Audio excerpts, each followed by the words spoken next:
Back in Nigeria, President Bola Tinubu has promoted the acting Chief of Army Staff, Major General Olufemi Oloyede, to the rank of Lieutenant General. The decoration of the acting Army Chief was held at the President's office during a ceremony held at the State House.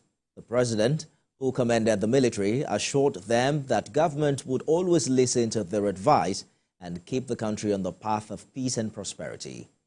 President Tinubu attributed the success recorded in tackling terrorism and banditry to the synergy in the armed forces and urged the service chiefs to sustain harmony in the relationship for the betterment of the country. Lieutenant General Oloyede expressed deep gratitude and acknowledged the solemnity of the occasion. It is a great honor and privilege for me to be able to decorate you and acknowledge you. This is a recognition of your commitment, dedication, and patriotism to our country. Your record in the Nigerian military speaks for itself. All you have been doing with your team is collaborating and ensure that the country is safe and stable. I've been part of the security architecture for for like 5-6 years now, at the topmost echelon. So I know everything that's happening, and I know what it takes.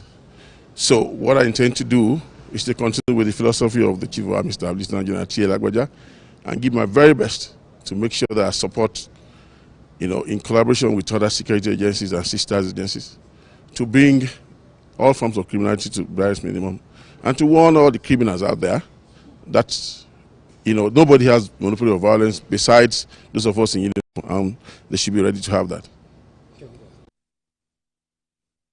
Meanwhile, President Bola Tinubu has advised the 119 suspects arrested during the August protests in Kano and Kaduna states to use the opportunity given them by his presidential pardon to become responsible citizens of the country.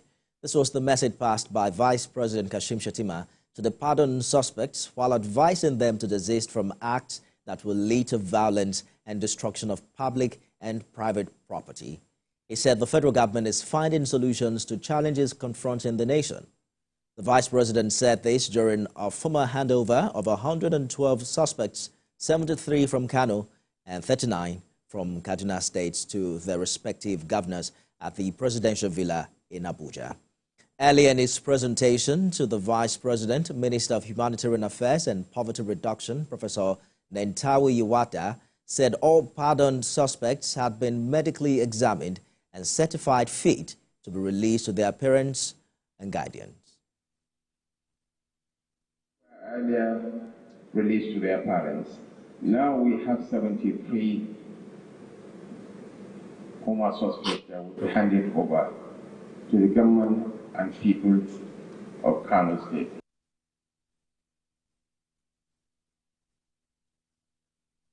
Earlier, the Federal High Court sitting in Abuja terminated the terrorism and treason charges brought against the nationwide protesters by the Inspector General of Police. Justice Obiore Gwatu struck out the charges upon its withdrawal by the Attorney General of the Federation, Lateef Fagbemi, on behalf of the federal government. Celestina Area has more. Upon the President's directive, the Attorney General of the Federation, through the Director of Public Prosecution, approached the Federal High Court to exercise Section 174 of the Constitution to take over the case from the Inspector General of Police. President Bola Tinubu had on 4th November ordered the AGF to drop all charges against the nationwide protesters, majority of whom are believed to be minors. The Nigerian police had on 2nd November arraigned 76 minors on charges of terrorism and treason. At today's proceedings, the AGF requested for invocation of the same Section 174 of the Constitution to discontinue the trial of 119 accused persons. Following no objection to the request from various lawyers representing the accused persons, Justice Egwatu granted the request and struck out the charges. Although the accused persons were not in court, the judge ordered their immediate release from the remand center. It's a state offense. If the alleged offense has been established it is a state high court of Kano State that will try this matter, not federal high court. It's a protest. I never seen a protest has become a crime only in Nigeria. Shortly after the court's ruling, the defendants arrived at the court premises. They were pleased with the discharge of the case against the earlier ruling of the court, which remanded them in Bolster Center and adjourned to January 2025. The protesters were handed over to their respective state governors by Vice President Kashim Shettima on behalf of President Tinubu. There are 76 protesters from Kano expected to depart Kano for Abuja today in a chartered flight paid by the Kano government. Celestina Iria, TVC News, Abuja. And UNICEF has welcomed the immediate action taken by President Bola Tinubu, who's directed the release of all children and young persons detained on charges linked to the nationwide protests. UNICEF acknowledges the decision as a significant step towards safeguarding the rights of minors in conflict with the law and commends the involvement of the Honorable Attorney General and Minister of Justice, Honorable Minister of Humanitarian Affairs, and the Ministry of Women Affairs in swiftly addressing this issue. Newly appointed Minister of Labour and Employment, Mohamedou Dingyadi, has formally assumed office. Mr. Dingyadi calls on workers across the country to support the dreams and aspirations of the current administration for a better economy. He's optimistic of a good and collaborative working relationship with workers in the country as it settles down to business. The ministry says it has commenced the Labour Empowerment Program aimed at bringing down the rising figure of unemployment. Labour Employment Empowerment Program called LEAP as part of the renewed group agenda of this administration to create at least 2.5 million jobs for the women and youth. The program will be formally launched by the President anytime from now. We are going to ensure that our workers across the board are carried along and are made to support the present administration.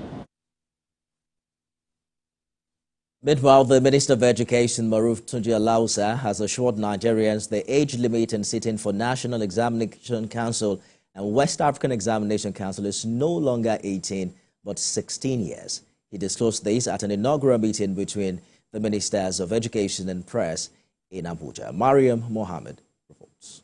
Nigerian education system has faced a lot of challenges like lack of funding, qualified teachers, basic infrastructure, digital literacy, among other issues. This has affected the education system over the years as it has increased massive unemployment because the system has produced graduates who do not have skills for the workforce in the 21st century. It is why this minister's under Bola Tinubu administration is determined to change the narrative. At this meeting, the Minister of Education, Maruf Tunji Alausa, disclosed that the ministry's aim is to provide sustainable solutions to Nigeria's education system. We will not be going forward with the 18 years. We will go back to what we had before, 16 years. We will work with JAM and our university to ensure that people that are matriculating into our universities will be around 16 years. He also explained that 80% of education will now focus on practical, while 20% will focus on theoretical teachings. We will heavily focus on practical training. 80% of the education will be on practical training, and 20% will be on a theoretical classroom-based. We will engage private sector artisans, where we will incentivize them to take this as students, train them competently in this vocational training. The minister talked about how the federal government intends to transform the education sector. We aggressively focus on STEM, science, technology, engineering, maths, and there's a second M to that STEM, medical sciences. Today, we're bedeviled with lack of manpower to service the hospital, to provide care for our people. We will focus and redirect our efforts on STEM.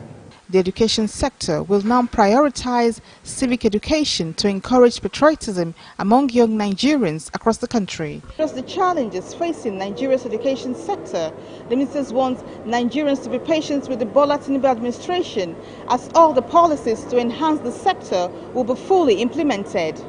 Maria Mohammed, TVC News, Abuja.